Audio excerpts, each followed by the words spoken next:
1 minute on me, 1 minute on me. Ooh, And the next is minute, that you, David? What? A big knock. Is there a knock on the door? I'm sorry, Carl, I just interrupted you, sweetie. I just could have sworn John. What?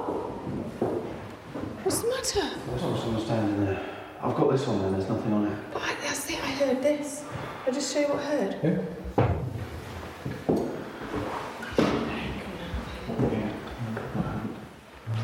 Oh! That was a big one, okay? That was a big one. Joe, David, don't walk off.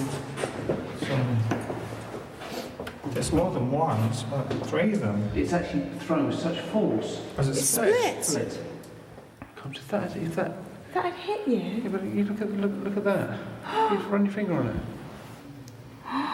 True shot. Oh, no, that hit me right on my bum. That hit me right on my bottom.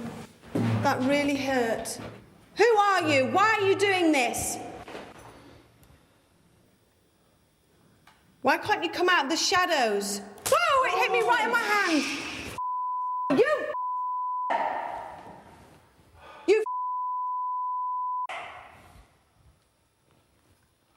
Oh, hurt.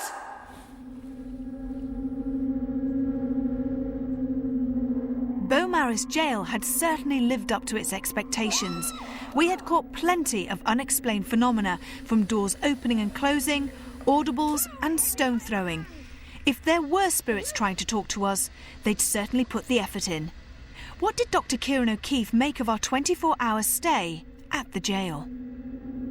When we investigated Beaumaris Gaol, the most significant phenomena that occurred was stone throwing. Oh. At one point, there's quite a large vigil which separates into 2 groups. One of the groups did actually experience stone throwing, but what perhaps is most significant is going into one of the rooms where there's a clear shot of the entire room, and then it appears, in Yvette's words, as though the stone is coming towards her almost in slow motion, and then they appear to be pelted with stones. Why can't you come out of the shadows? Whoa, it hit me right in my hand. You. Significant thing about this is that there are only a limited number of people in the room. There were cameras, most of the people were in shot, so it's very difficult to tell where the source of the stones are, and it would tie in with some of the phenomena that has happened in the jail on previous occasions. Following Carl's suggestion, Stuart, Jeff and myself reenacted the condemned man's walk in Beaumaris Gaol.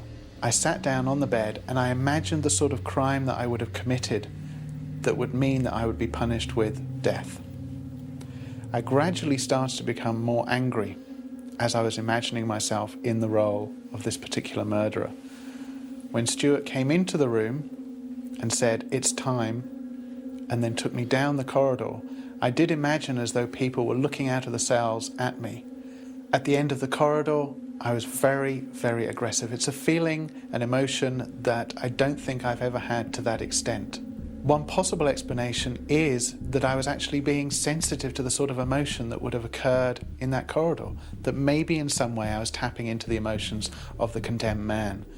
For me, a sceptical explanation would be having seen Jeff and Stuart in the same role, and having seen them react very emotionally, although not aggressively, there was suggestion there already. However, I did find the experience fascinating and a little concerning.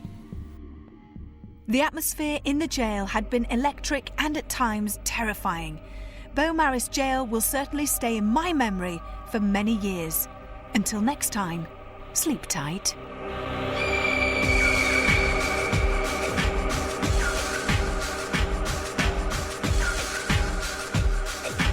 Well, just over half an hour here on Living TV, and some extraordinary insights from psychic mediums shedding light on cold murder cases with incredible results, and all new haunting evidence is after we return to Beaumaris Gaol in Anglesey next. Don't go away. Tonight's new Most Haunted Extra is in just a moment.